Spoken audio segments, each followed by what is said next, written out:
I nearly died in Syria about 1,000 times. We were ambushed by an ISIS fighter with a PKM. They shot left to right, killing the first two guys in the squad. I was the third, and my plate was struck. The vast amount of casualties in Syria were IEDs and gunshots. In Ukraine, it is shellfire. You would be crossing an open field when grad would be fired at you. These rockets would just start exploding all around you. My name's Gifford. For many years, I was a trader in the city of London.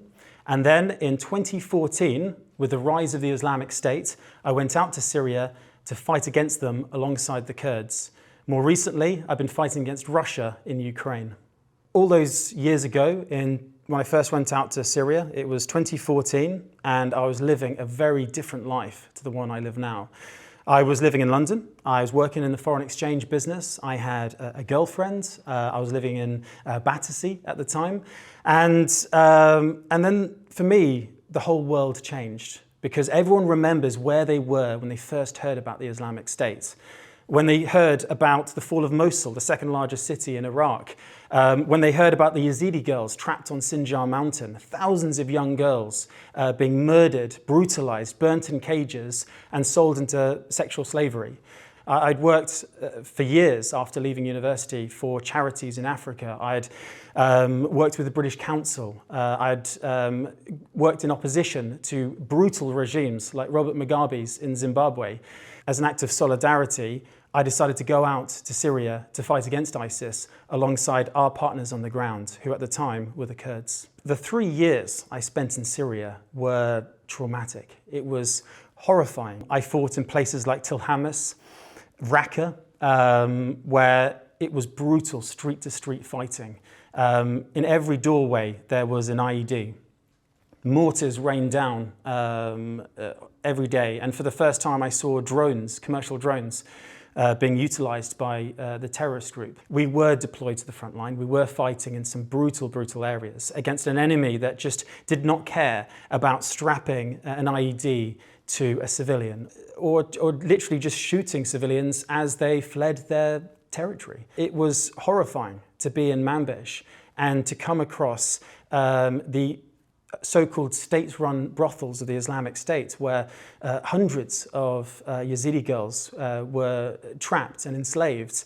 And to this day, 4,000 young girls, some as young as 4 years old, are still missing. And there are still girls turning up in camps run by the Islamic State, prison camps, because they've been so brainwashed that they've forgotten their very name, their identity, and everything else. I nearly died in Syria about 1,000 times. There were moments when I was assaulting positions across open fields. I was in attacks on Islamic State positions where they had not only more soldiers, but they had better resources, because very few people realized that when ISIS grew, they captured a vast amount of weaponry, American-made weaponry from the Iraqi government that was just abandoned by their conscript army. And certainly in the early days, they had tanks, artillery, mortars. They had a fanatical army that did not care whether they lived or died. One of their famous sayings is that they care more about death than we do about life. They just wouldn't surrender. And I fought them all the way for those 3 years, from the edges of the desert all the way to their capital city in Raqqa. And there was one moment when I was patrolling in the center of the city, and we were on an operation. It was 12 o'clock at night. We came across a man who was calling to us to say, my family is trapped in a house across a road. We have no idea whether that man worked for ISIS, but when my commander and a couple of other guys crossed this road, including myself, we were ambushed by an ISIS fighter with a PKM. They shot left to right, killing the first two guys in the squad. I was the third, and my plate was struck by a bullet, and I flung myself to the ground and crawled off the road to return fire, to seek cover. And that unleashed 24 hours of hell, because not only did I have to run back out onto this road where there was a lot of ISIS fighters shooting at us, to grab hold of my commander, to drag him to safety. Sadly, he would die in my arms just a few hours later. But then we would come under significant attack from the Islamic State. Dozens of their fighters swarmed our position, and it was only the defense of the Kurds, shooting them literally in the stairwells as they were trying to come up, but also the US military. The US Air Force was on our side, and they were able to airstrike all the ISIS positions around us, including tunnels where they were emerging out just 10 meters away from where we were hiding. So for 24 hours, we fought without water, which was by far the worst thing as far as I'm concerned, because every time the Americans dropped a bomb, it kicked up all the dust, which was absorbed into our lungs. We were coughing so much. Some of the guys were getting nosebleeds. They were coughing up blood because there was so much. They had drunk nothing for 24 hours, and there was so much dust in the air. And then finally, we grabbed the bodies of our comrades, put them in the back of Humvees, jumped in, and were able to escape. But there were moments in time where we were very close to death. And there have been many moments where people that I know, good friends of mine, have gone one way and died. I've gone the other way and survived. I think particularly about a friend of mine called Costa, a British guy. He was a Marine in the British Army. He learnt Kurdish. He really ingratiated himself within the culture. He was an incredibly brave person. And his last moments on this earth were attacking a ISIS position. He was on top of an armoured vehicle firing a heavy machine gun when the front of the vehicle was hit by an RPG. He received devastating shrapnel wounds from the rockets. The people inside all had their eardrums burst. They spun round. They went back to safety. They all came crawling out. Smoke was pouring out of the vehicle, and Costa was already dead. I had seen him the day before, and we were in two different units, two different tabors that the Kurds call them. And I was sent to one village next door, and we assaulted it, and there was no one there. He assaulted the village next door, and there was 40 ISIS fighters inside, and he lost his life in that attack. And it just shows you that your life is on the edge of a knife, and you can fall off at any time. I decided to come back to the UK after 3 years in Syria because I was tired. I had seen the Islamic State go from a group that was winning. They were so full of hate and so full of victory in those early days, thinking that they were going to conquer the world. They were completely deluded.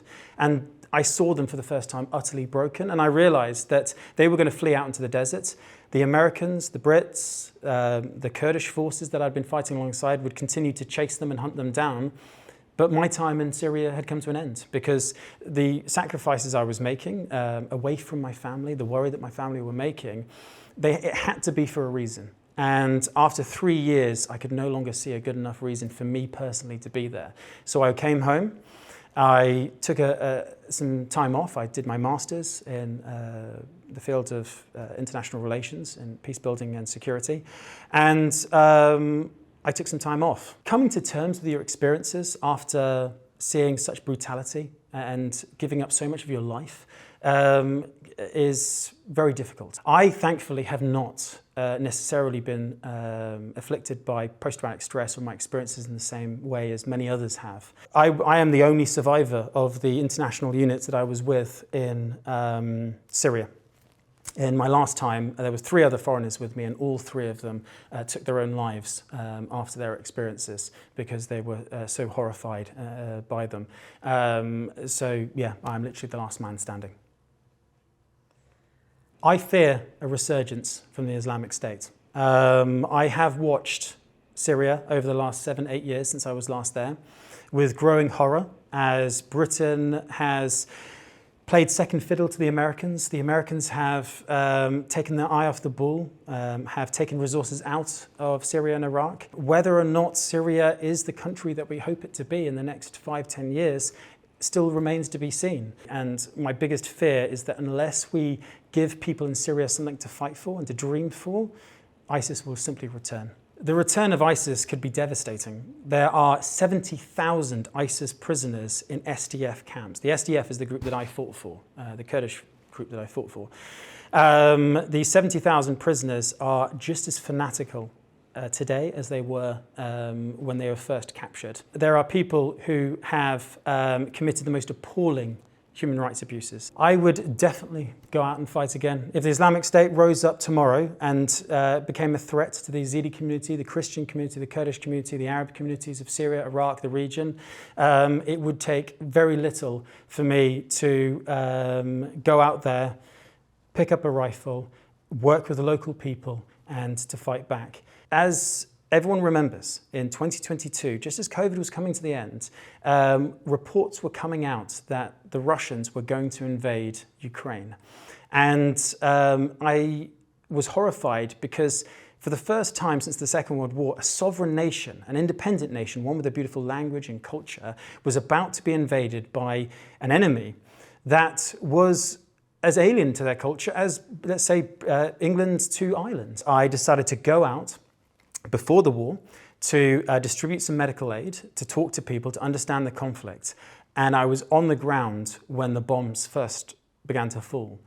And I was just utterly moved by the bravery of the Ukrainian people, walking around those streets in Kyiv, going into the underground, seeing families huddled together.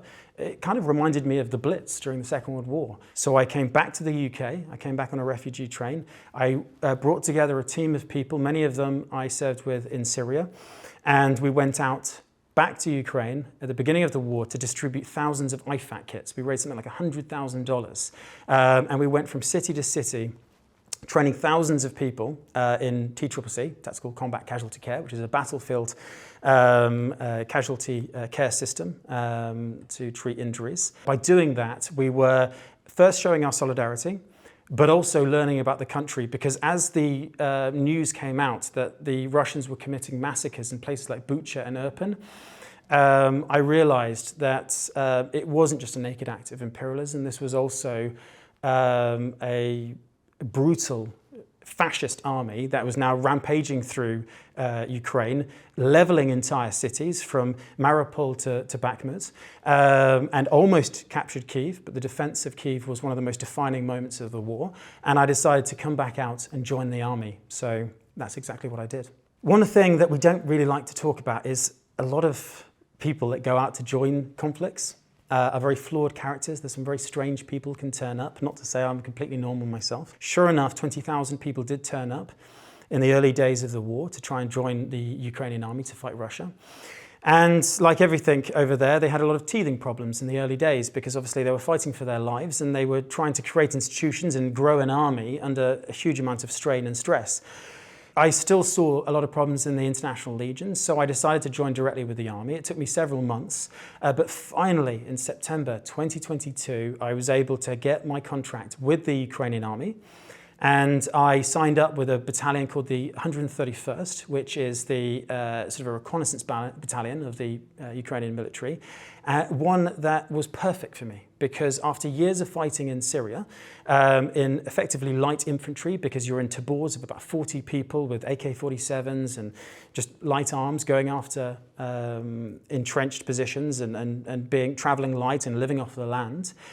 For the first time, I was going along the front line in Ukraine with an outfit that was exactly the same, and utilizing drones and technology that, again, I was very familiar with because of Syria. One of the first innovations of the Ukraine war was the utilization of commercial technology to drop bombs on the Russians and to conduct reconnaissance. So those early days was just about patrolling the front line, gathering intelligence, finding out where the Russian minefields were, so that the infantry and the heavy brigades with the armored vehicles could then punch through and try and take back land. The 131st is actually part of the GUR, which is part of the Ukrainian intelligence, the military intelligence.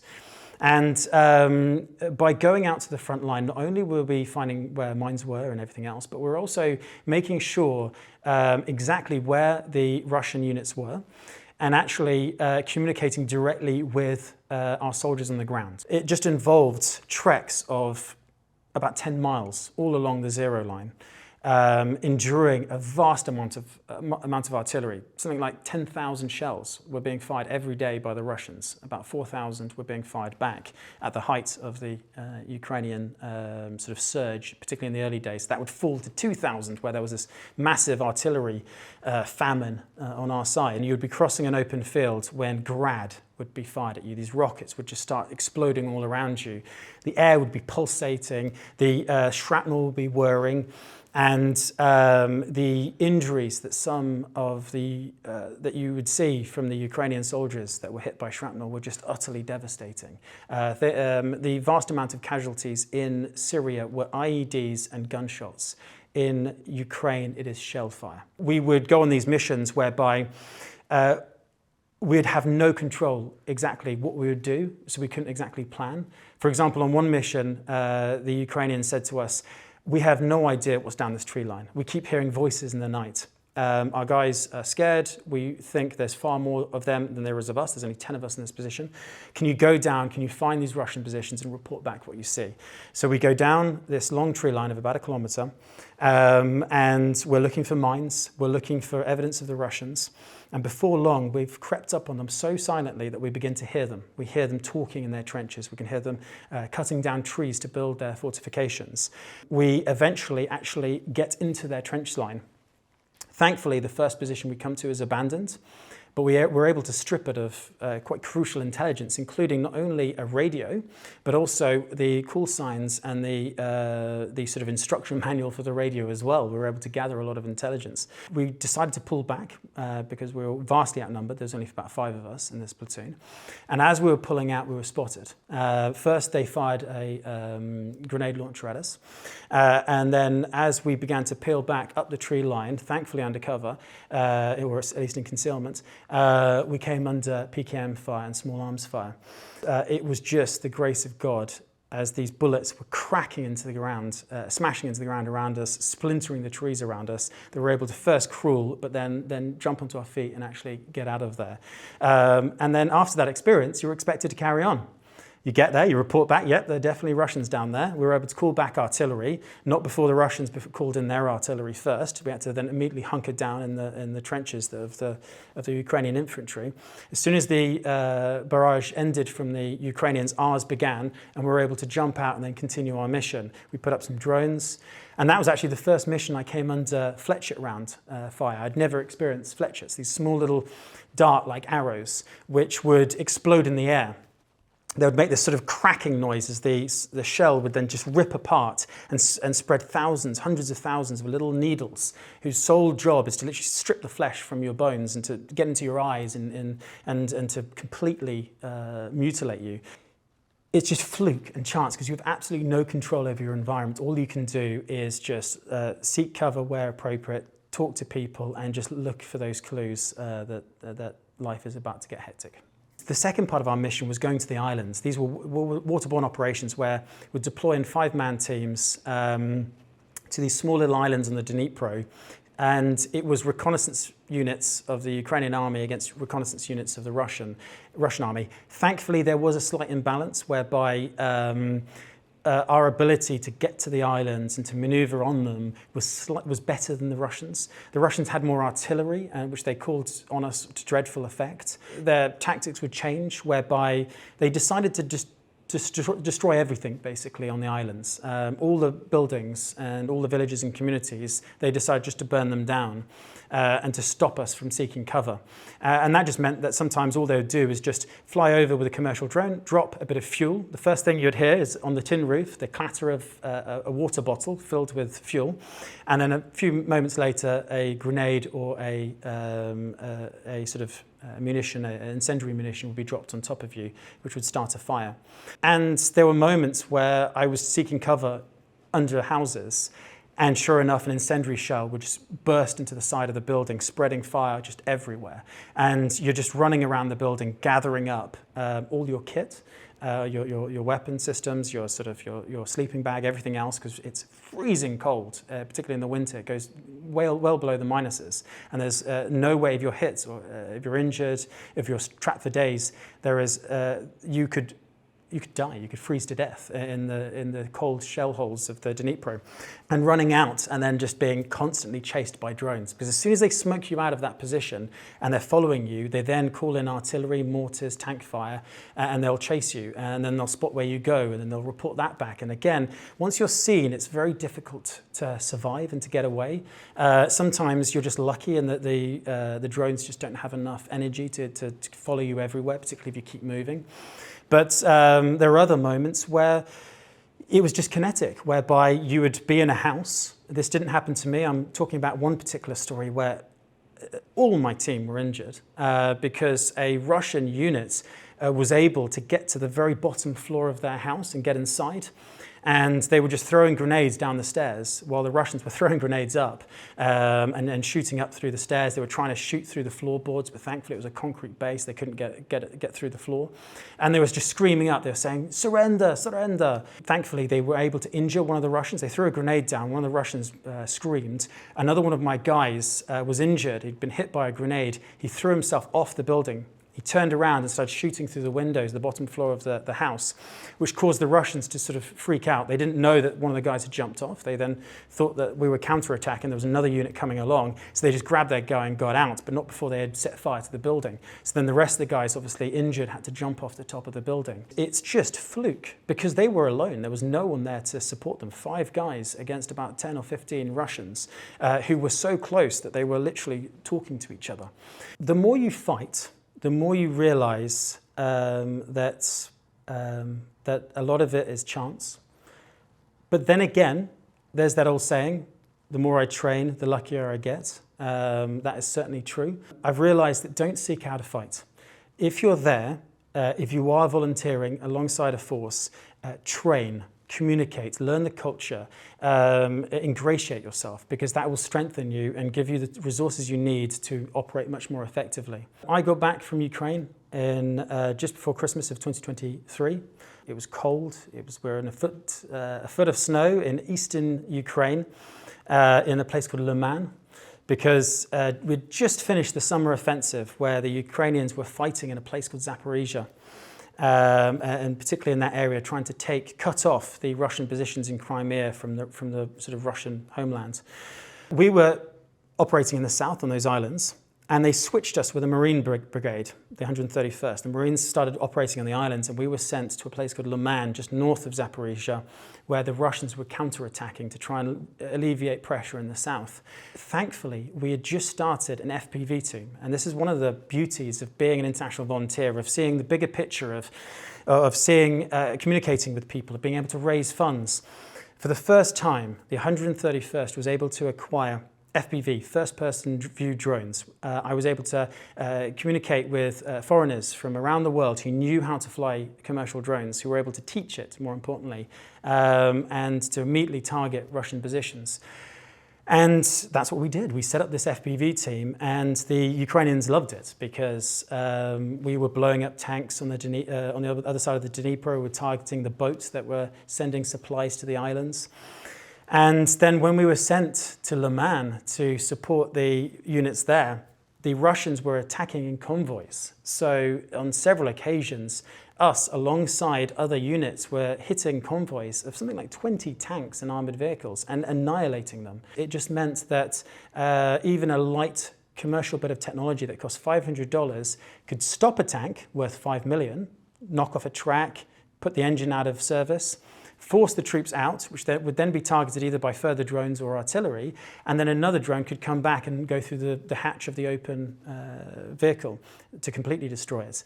So for the first time, we were seeing with our own eyes millions of pounds worth of technology being destroyed with technology you could buy off in the streets. And we were able to see and quantify the work that we were doing. But then obviously, time went on, and Christmas was coming around. My father was unwell at home. He went into hospital.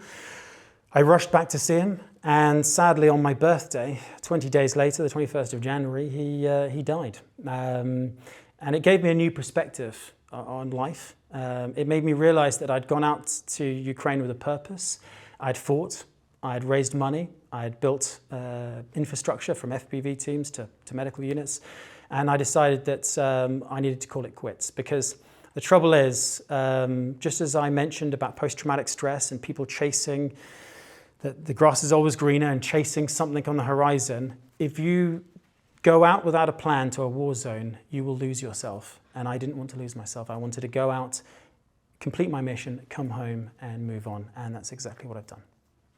I'm not 100% convinced that life will get better for us around the world as time goes on. Unfortunately, the rise of global inequality, the rise of challenges with climate change and population and the scarcity of resources, and also the rise of dictatorships and authoritarian regimes. Democracy is not the universal standard around the world. There are far more dictatorships around the world than democracies. And our own democracies now are fledgling. They are now really struggling. We are so polarized in Britain and in America. We've seen a resurgent right that are incredibly toxic. So much so that they are literally trying to water down the crimes of Adolf Hitler. And on the other side, you've got the absurdity around the so-called sort of culture wars, which, as far as I'm concerned, have driven many of these extremists to the right and risen their voices. And for those in the middle, for those that, regardless of your political view, whether you're a Labour, a Conservative, Liberal Democrat, whatever, you look on with bewilderment at as our countries now fall to pieces. And what scares me is that we've seen a growth in violence in places like Africa, which is one of the fastest growing regions of the world, both population and economic. And you've seen a West that is increasingly becoming populist and disengaging from the world, particularly Donald Trump's America. The danger is the dream of a so-called multipolar world that Vladimir Putin talks about is coming to fruition. It's coming. And that means a balkanization of the world, of different powers from China and Asia, Russia and Europe, and the Americans and the Americas, dividing the world amongst themselves and no longer believing in the basic human rights and individual liberties that you and hopefully you guys at home truly believe in. And that scares the hell out of me.